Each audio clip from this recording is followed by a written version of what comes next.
Yakin dan percaya Engkau hadir bersama-sama dengan kami. Dan mari Tuhan Yesus bicara buat kami. Kami mau sehati bersama-sama minta Roh Kudus-Mu memimpin setiap kami kepada segala kebenaran-Mu. Mari terobosi kami Tuhan, tegur kami, koreksi kami. Kami mau Tuhan kami keluar dari ruangan ini, kami melakukan firman-Mu, bahkan kami mengalami perjumpaan pribadi dengan Tuhan Yesus. Mari urapi setiap kami, urapi juga hamba-Mu. Kami siap mendengar malam hari ini hanya di dalam satu nama yang berkuasa, yaitu nama Tuhan Yesus Kristus. Amin, amin. Silakan duduk. Saudara mau berdiri juga boleh.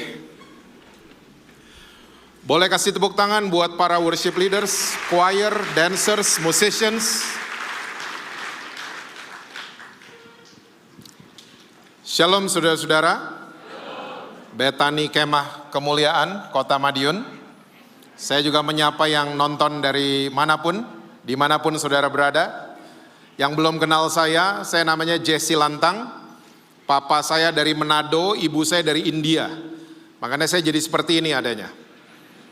Saya tinggal di Jakarta dengan satu istri dan dua anak. Dua anak saya, dua-duanya sudah bekerja.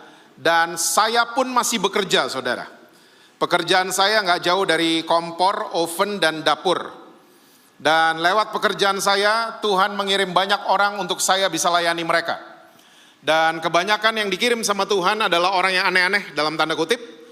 Kalau saudara pengen tahu aneh-anehnya mereka seperti apa, mereka ada yang gay lah, ada yang lesbian lah, ada yang keluarganya berantakan lah, dan lain sebagainya. Tapi saya melihat satu hal, ternyata Tuhan Yesus yang kita sembah adalah Tuhan Yesus yang punya fokus sama masa depan seseorang. Dia nggak peduli serusak apapun masa lalu seseorang, Tuhan Yesus kita selalu paling mahir memulihkan. Amin, saudara. Saya rasa itu cukup perkenalan dari saya. Saya minta saudara jangan tegang, santai aja. Saya janji jam 9 malam saya udah selesai.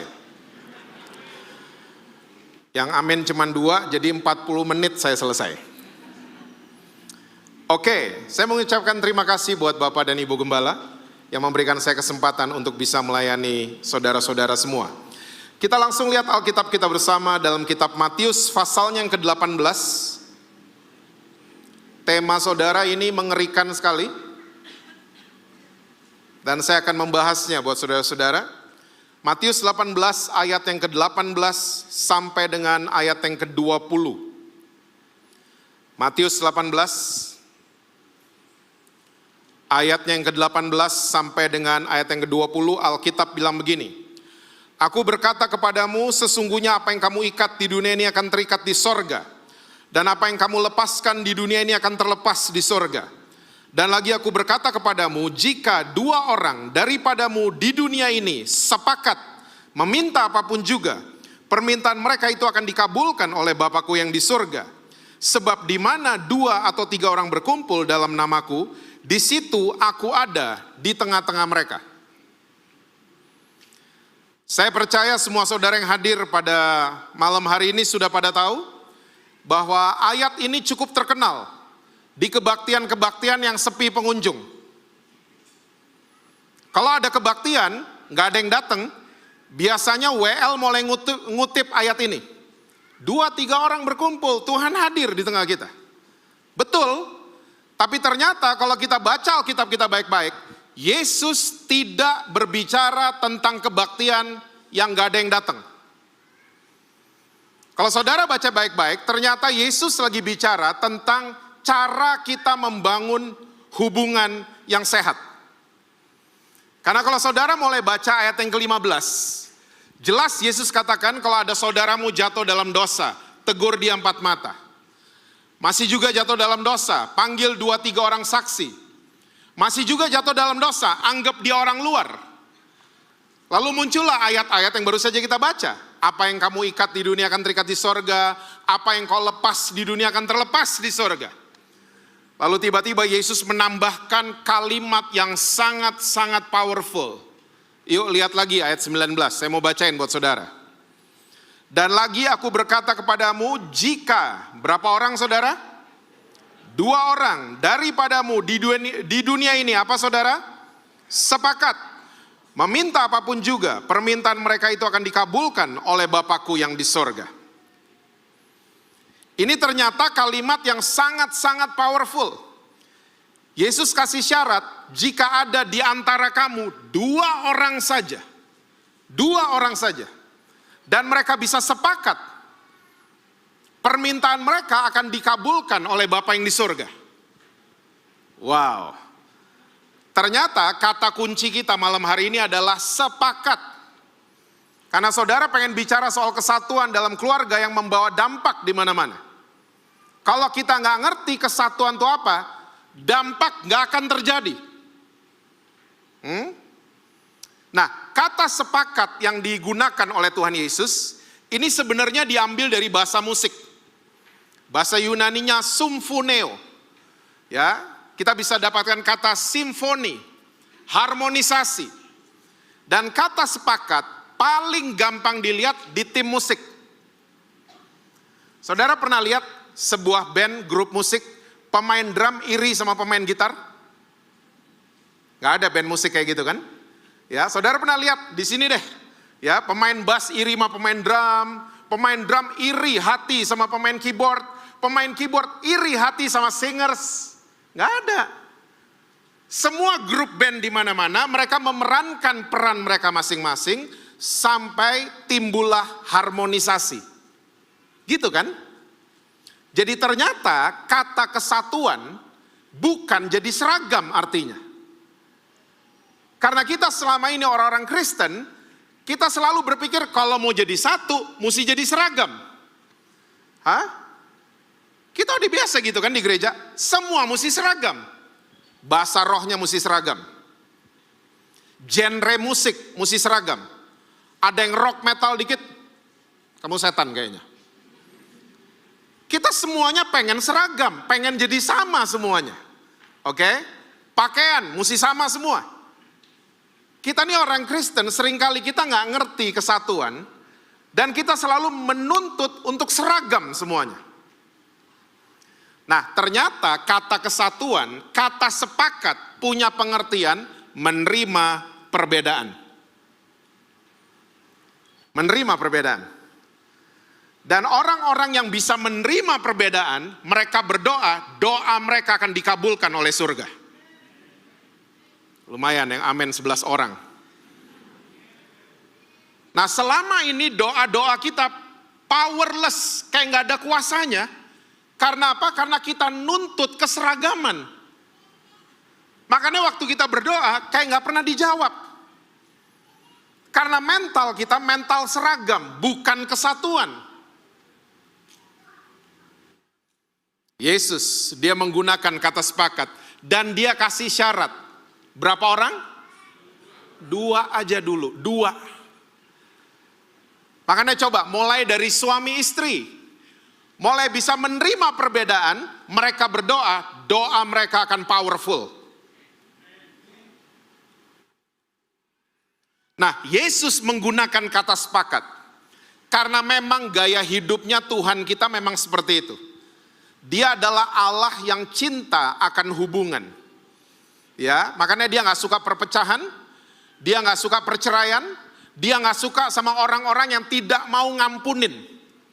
Oke? Karena Allah kita, dia adalah Allah yang cinta sama relationship.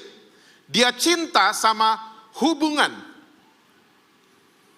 Buktinya di mana? Yuk kita lihat sama-sama. Kejadian 1 ayat yang ke-26. Kejadian 1, saudara ingat kejadian 1 di mana? Kejadian 1 ayat yang ke-26, Alkitab bilang begini, berfirmanlah Allah, baiklah siapa saudara?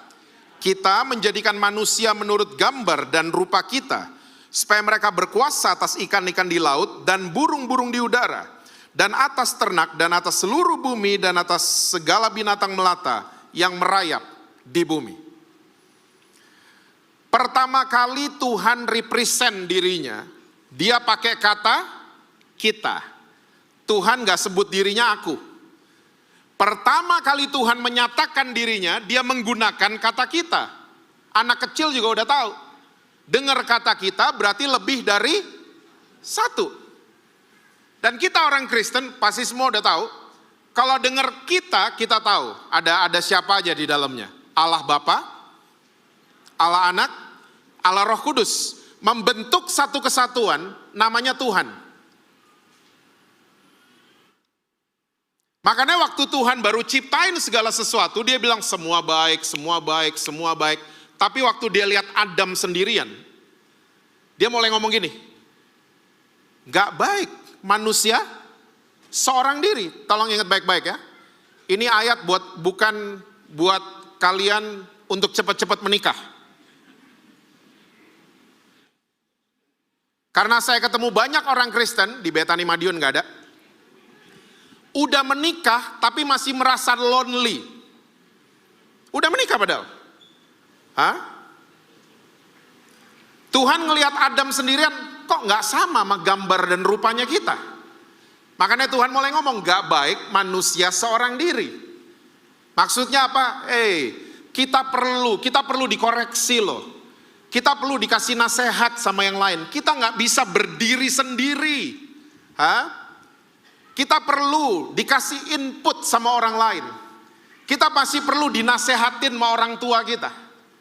Masih perlu. Nah Tuhan dari awal memang gaya hidupnya Tuhan kita seperti itu. Dia cinta sama hubungan. Oke? Nah sekarang ada satu oknum yang punya gaya hidup juga. Namanya iblis. Iblis punya gaya hidup yang mentingin diri sendiri, berpusat pada diri sendiri, egosentris. Nah ini Tuhan bicara seperti ini waktu lagi proses penciptaan kan? Dan saudara mesti tahu waktu lagi proses penciptaan ada malaikat ditendang dari surga, namanya Lucifer. Ya kasusnya Lucifer saudara bisa baca di Yesaya 14, Yehezkiel 28, banyak banget ayat-ayat mengenai Lucifer. Di Yesaya 14, hanya beberapa ayat, kata aku muncul banyak banget. Aku hendak naik ke tempat yang maha tinggi. Aku hendak menyamakan bintang-bintang di langit.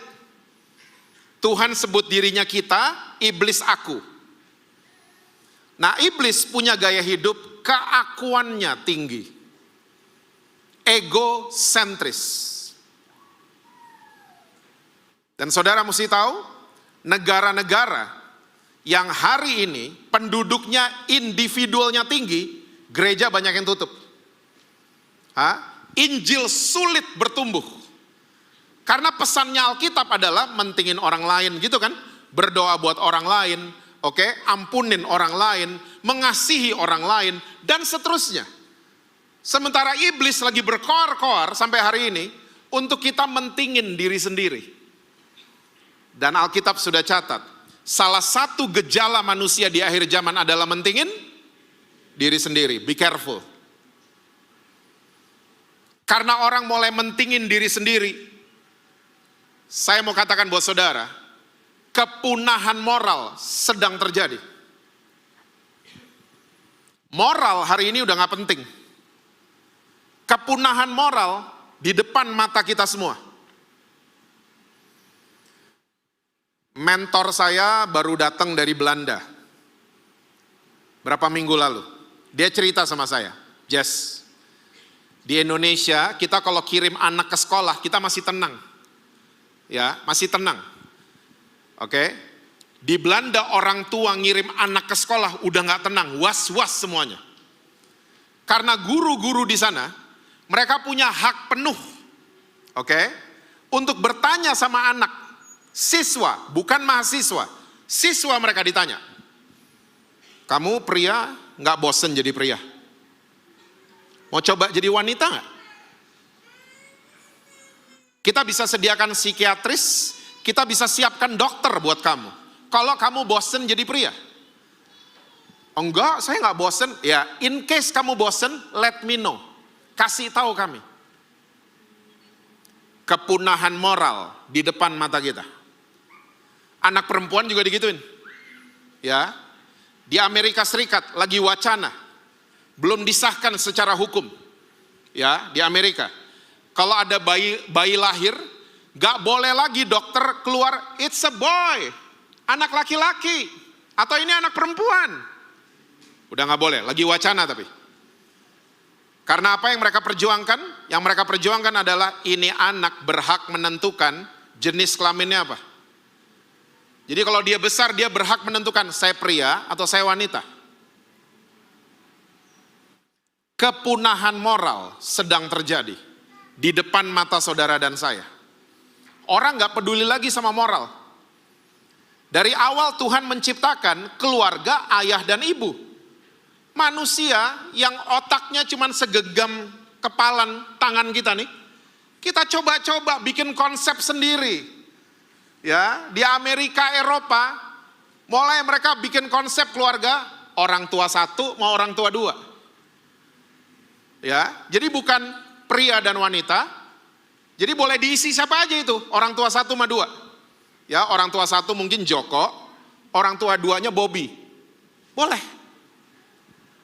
Orang tua satunya Susi, ya, orang tua duanya Wati. Bisa. Kepunahan moral sedang terjadi. Dan yang saya kaget di Jakarta mulai ada. Berapa minggu lalu, udah berapa bulan lalu, saya ke restoran di daerah Jakarta Selatan. Saya ke toilet, kita orang Indonesia, toilet kita tulisannya dari dulu sama kan, pria dan wanita. Sama kan di Madiun? Kalau nggak tulisan pria dan wanita, gambar keris sama gambar konde. Indonesia banget kan?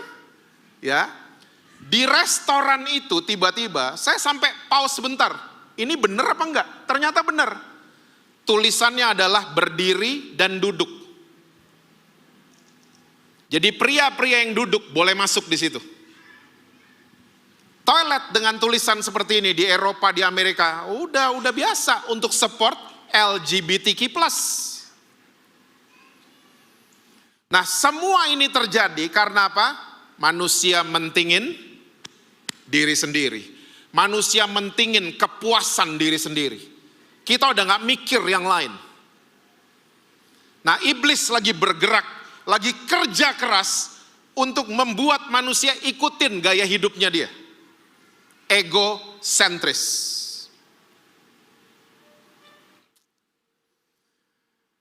Alkitab sudah catat, gejala orang yang individualnya tinggi.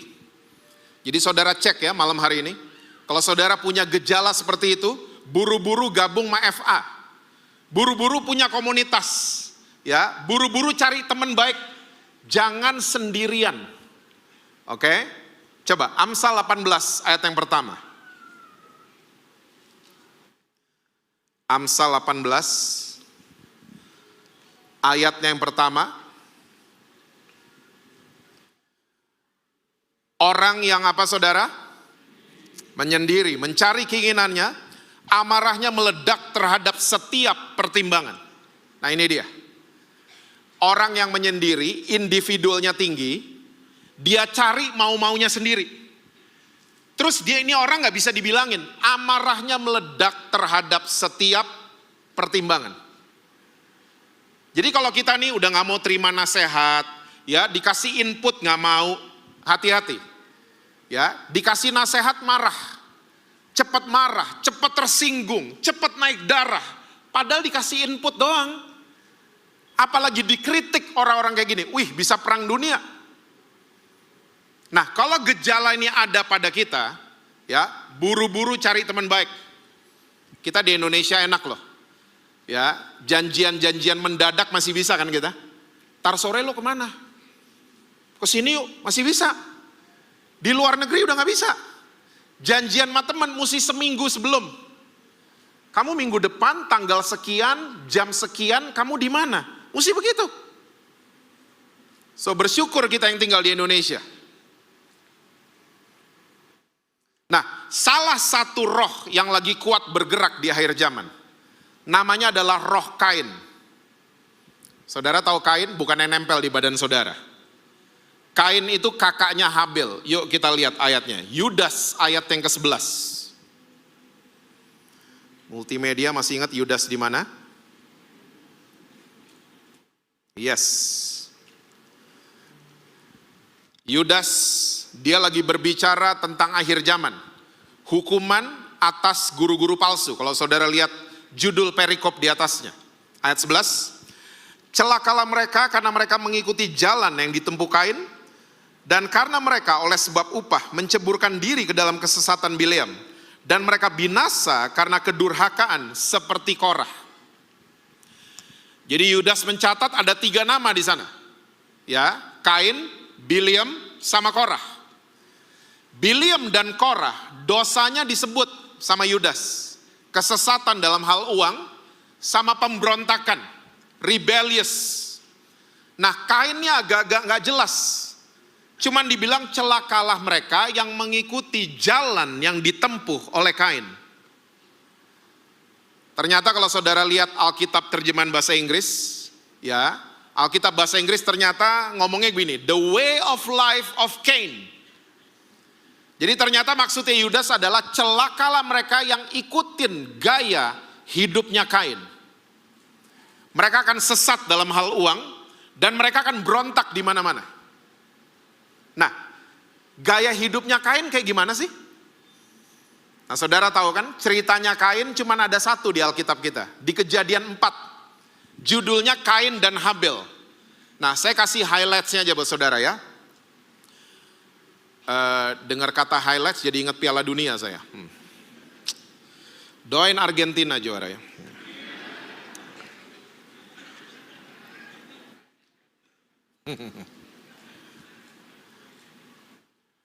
Sampai mana tadi ya? Jadi lupa tuh, hah? Udah ngomong bola lupa firman Tuhan nih, kacau nih, hah? Kejadian 4, Kain dan Habel, saya kasih highlights buat saudara. Ini 2 kakak beradik mempersembahkan korban bakaran, gitu kan Alkitab ceritanya. 1 dari pertanian, 1 dari peternakan. Nah, saya diajarin sama guru sekolah minggu dari dulu. Asapnya Kain katanya belak-belok. Asapnya Habel yang lurus. Baca Alkitab deh, nggak ada ayat yang bilang asapnya Kain belak-belok.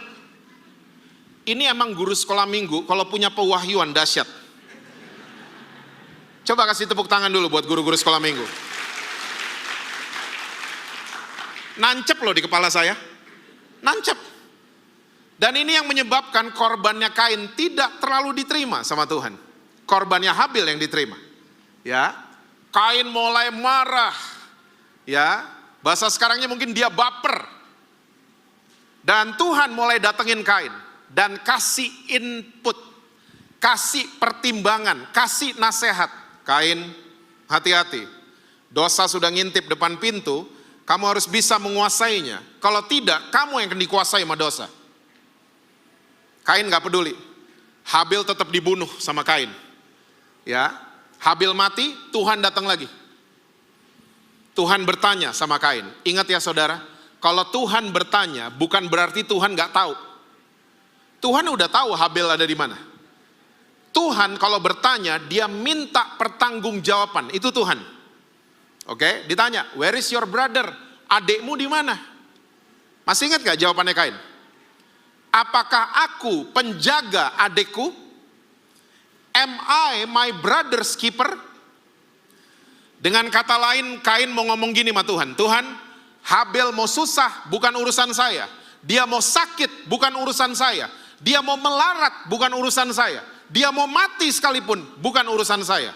Orang Jakarta bilang, lulu, gue. Udah nular orang Madiun. Lulu gue, lo mau bikin apa, bukan urusan gue. Dan gue mau bikin apa, bukan urusan lu. Orang Jakarta. Ternyata mentalitas lugu ini, lulu gue, itu dihasilkan dari gaya hidup yang anti komunitas, anti keluarga, anti menerima perbedaan. Hukuman Tuhan buat Kain ngeri loh. Dan jelas banget Tuhan ngomong gini, Kain, mulai hari ini kamu akan jadi pengembara dan pelarian seumur hidupmu. Saya dulu mikirnya, Kain enak banget dihukum sama Tuhan suruh traveling seumur hidup. Saya dulu mikirnya gitu. Ternyata kalau saudara baca Alkitab bahasa Inggris gak begitu. Alkitab bahasa Inggris ngomongnya gini, from this day, you're gonna be a homeless fugitive and vagabond. Ada kata homeless. Ternyata Kain dihukum sama Tuhan, gak bisa pulang seumur hidup. Mengerikan. Saudara pernah ngerasain gak bisa pulang? Saya pernah di Lombok, lagi high season, pesawatnya rusak. Gak ada pesawat pengganti. Ini pesawat kasih saya hotel bintang 5, bayangin. Saya waktu masuk di hotel itu rasanya kayak bintang 7. Pusing. Kenapa? Kayaknya udah segini lagi mau pulang, gak jadi. Gak jadi pulang, itu sengsara loh. Saya mau yakinkan Bethany Madiun, pulang adalah hal yang menyenangkan. Oke, saudara belum yakin kayaknya. Masih roaming. Kita buktiin sama-sama ya. Semua kalau malam tidur? Saudara percaya tidur itu berkat Tuhan? Amin ya. Yang gak bisa tidur soalnya setengah mati loh. Ya, so tidur enak itu berkat Tuhan. Kita tidur kan 6-7 jam. Pertanyaan saya, ada yang bangun pagi lompat-lompat? Weh, gue mau ke kantor. Ada yang gitu kalau bangun? Hah? Alarm bunyi, gue mau buka toko. Ada? Semua bangun kayak baru diapain gitu bangun. Kayak zombie semuanya. Mandi, udah mandi tetap kayak masih orang tidur loh. Ya, sampai ke kantor pagi, nggak ada yang semangat kan? Mulai bikin kopi, posting, my morning booster, sedap. Kita gitu-gitu kan? Hah? Padahal baru tidur 7 jam loh. Terus, waktu udah jam 5 sore, selesai kerja, atau jam 4 sore selesai kampus. Ya, waktu itu bel absen bunyi, menandakan pulang, semuanya senyum tiba-tiba. Gue balik dulu ya, beda sama good morning tadi kan. Semua waktu balik dulu ramah. Gue balik, gak langsung balik kadang-kadang kan, ke mall dulu, ngopi dulu, latihan musik mungkin di gereja, ya FA dulu. Kita punya energi waktu kita pulang. Nah, tanpa kita sadari, pulang is a wonderful thing. Makanya di Jakarta kalau saudara nonton berita, lagi banjir, orang rela buka sepatu, gulung celana, lewatin banjir, mau kemana? Pulang. Coba mau pergi banjir, nggak ada yang pergi. Bangun pagi gitu banjir, langsung telepon bosnya, bos banjir bos. Nggak bisa ngantor, pasti begitu. Tapi kalau pulang kita bela-belain. Sekali lagi, pulang adalah hal yang menyenangkan. Kain dihukum Tuhan, gak bisa pulang seumur hidup. Can you imagine? Makanya peristiwa pulang di Alkitab heboh semua. Ya, Esau dan Yakub waktu pulang heboh. Anak yang hilang waktu pulang heboh, pesta. Karena pulang is a wonderful thing. Pulang adalah hal yang menyenangkan.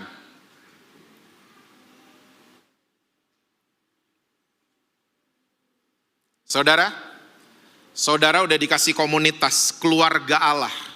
Namanya Bethany Kemah Pemulihan. Dihargai dong. Tuhan kalau suruh dia bertanggung jawab. Itu Tuhan kita. Dia kalau kasih tahu sesuatu dia bertanggung jawab. Nah, yang saya ketemu orang Kristen adalah begini. Masuk gereja, ribut sama gembala, pindah gereja. Gereja baru, ribut sama WL, pindah gereja. Gereja baru lagi, ribut sama tukang parkir, pindah gereja. Kita gitu kan? Bethany Madiun doang nggak ada. Hah? Orang Kristen tuh gitu.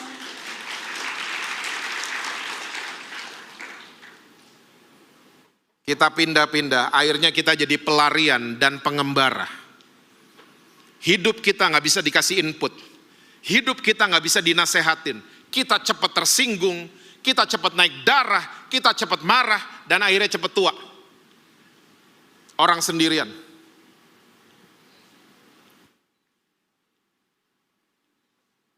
Tiga agenda buat saudara. Ya, mahirlah membangun hubungan. Yang pertama, bangun hubungan sama Tuhan. Kayaknya nggak perlu diajarin karena saudara kelihatan udah mahir semua. Ya, bangun hubungan sama Tuhan. Ya, exercise firman Tuhan. Firman Tuhan jangan cuma didengerin, di exercise. Ya, challenge. Ya, challenge myself.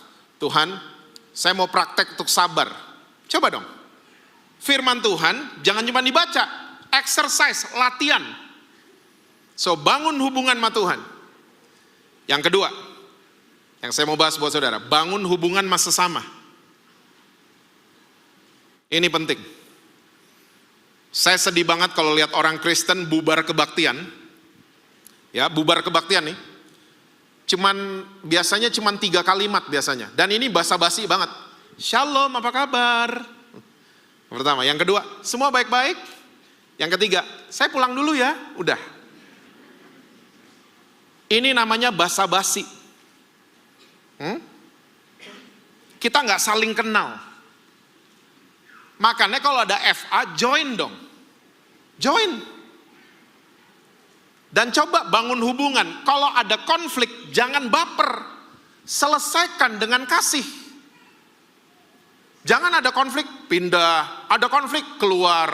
Ada konflik, leave group. Jangan gitu dong. Coba mulai selesaikan dengan kasih. Bangun hubungan sampai saudara jadi geng FA-nya. Pernah punya geng? Saudara pernah SMA dulu? Pernah ya? Yang pernah kayaknya cuma 6 orang, yang lain? Saya dulu waktu SMA, saya punya geng, kita berenam kita. Ya, kita karena nggak terlalu banyak pegang uang, kalau pulang sekolah kita beli nasi bungkus 3, teh botolnya 3, padahal kita berenam. Sendoknya 1, sedotannya 1. Makan, pindah 2, 3, 4, 5, 6, pindah lagi saya. Teh botol juga itu, pindah 6, pindah lagi saya. Bisa bayangin nggak berapa jigong yang ngumpul di situ?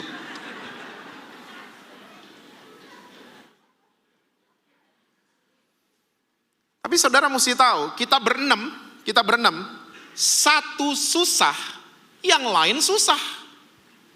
Geng begitu, satu seneng, yang lain seneng. Satu dipukul, yang 5 nggak terima. Biasanya ini yang paling nggak terima. Kalau ada temen dipukul, ya. Nah, saya ngelihat di gereja kok nggak ada geng, nggak ada. Di gereja satu jatuh, yang lain seneng. Kita jahat banget kalau gini-ginian. Satu jatuh, abis nih orang. Abis. Bukan diangkat gitu, malah abis nih orang. Satu seneng, yang lain iri hati. Di gereja gitu. Cuman Bethany Madiun yang nggak ada.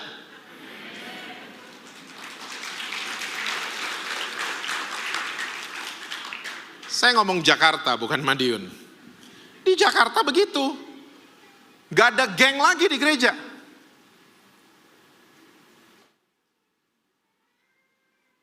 Saudara mesti tahu, geng SMA saya sampai hari ini udah 35 tahun. Lebaran saya ke mereka, Natal mereka ke rumah saya. Kalau mereka ke rumah saya, mereka selalu belaga bego. Ya. Babi kecap dibilang, "Ini sambal goreng ati kan?" gitu, belaga-belaga nggak tahu gitu, Saya bilang, "Iya, sambal goreng ati kok." Nggak tahu aja. Tapi begitulah kita. Kita saling menerima perbedaan. Kita saling menghargai. Coba dong di gereja, bangun hubungan. Jangan ketemu waktu saat kebaktian. Coba ngopi kek bareng, ngobrol kek, cari tahu kek kabarnya gimana. Bangun hubungan. Nah, saudara kuat di dalam. Nah, yang ketiga adalah bangun hubungan keluar. Waktu kita sudah mau habis soalnya. Ya, seringkali orang Kristen hubungan gak kuat di dalam, langsung lompat ke yang 3, bangun hubungan keluar. Ya banyak yang jatuh makanya di luar. Polisi aja masuk ke tempat yang banyak premannya. Kalau nonton film nih, we need backup, we need backup. Padahal dia bawa pistol loh. Ya, apalagi kita. Kita perlu di backup selalu. Punya komunitas yang kuat, bangun hubungan keluar. Ke orang-orang yang remuk hatinya. Nah ini dia, dampak akan terjadi. Kalau saudara dalam keluarga Allah ada kesatuan. Apa tadi kesatuan? Menerima perbedaan. Dampak akan terjadi. Bangun hubungan keluar. Saya cerita kesaksian saya aja deh. Berapa tahun lalu saya agak lupa, pokoknya sebelum pandemi. Ada seorang ibu janjian ke rumah saya. Waktu dia datang, satu rumah bengong. Ibu ini cantik luar biasa. Dan wangi, satu rumah tiba-tiba wanginya dia. Dan waktu dia duduk di ruang tamu, saya duduk di ruang tamu saya bengong lihat nih ibu, cantik banget ini ibu. Semua tadi tuh singer-singer selewat semua pokoknya. Duduk di mana mereka ya? Cantik banget. Tiba-tiba dia mulai ngomong, Pastor terima kasih ya. Ternyata dia laki. Suaranya gede banget ternyata. Terima kasih saya boleh kemari. Saya bengong lihat dia. Pak, saya bingung manggil dia. Saya mesti manggil apa? Saya bilang, panggil nama aja. Dia mulai cerita. Ternyata dia lagi antre operasi ganti kelamin di Jerman. Dia udah down payment. Oke? Iya jadi gitu pastor, keadaan saya kayak begitu. Saya bilang sama dia, mulai hari ini kita akan jadi teman ya. Bukan jadi pacar, tolong saudara ingat baik-baik juga ya. Bukan pacar loh ya. Kita jadi teman. Singkat cerita, dalam waktu 6 bulan saya makan hati. Karena apa? Kalau saya ketemu dia, ketemunya di mall. Dia kalau di mall, tangannya ditaruh di pundak saya. Dia jalan, suaranya gede banget ternyata saudara.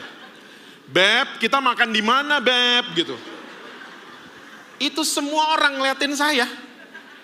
Orang-orang, itu pasti pacarnya itu. Hah? Dan kalau duduk di restoran, ampun saya udah malunya setengah mati. Karena dia suaranya gede banget. Ya. Masuk bulan ke-6. Bayangin tuh 5 bulan tuh kayaknya lama banget. Masuk bulan ke-6. Pagi-pagi dia telepon saya. Dia bilang, Pastor, hari ini saya sadar. Saya adalah pria normal yang diciptakan sama Tuhan Yesus.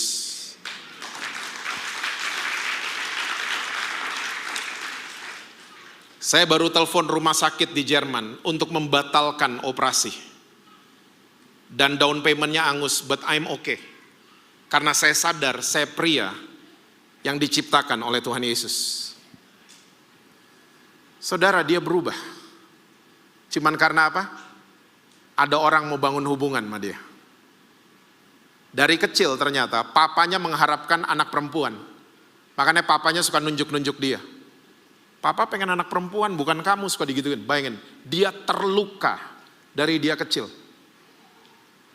Makanya saudara kalau ketemu LGBT, jangan diserang. Itu cuman akibat. Sebabnya adalah fatherless. Ketiadaan ayah dalam hidup mereka. Nah gereja, kalau mau punya dampak, bangkit dong jadi ayah buat mereka. Saya percaya kehidupan saudara akan berdampak. Tapi ingat tadi urutannya ya, saudara mesti kuat dulu di dalam. Kalau nggak kuat-kuat makanya kita nggak pernah ada dampak.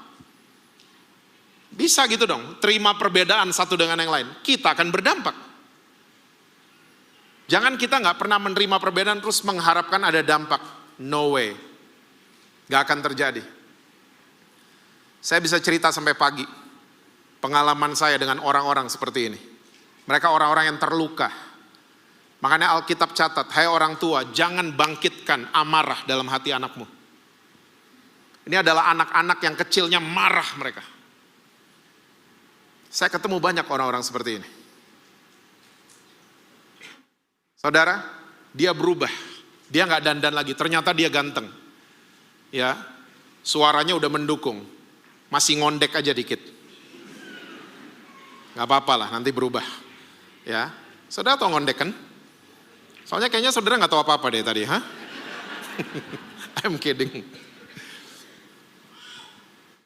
Saya nggak suruh saudara selesai kebaktian pada lihat waria, sini dong sini, no ya, no. Tapi saya percaya surga selalu kirim orang yang aneh, yang beda sama kita. Surga selalu kirim untuk tes saudara, ya.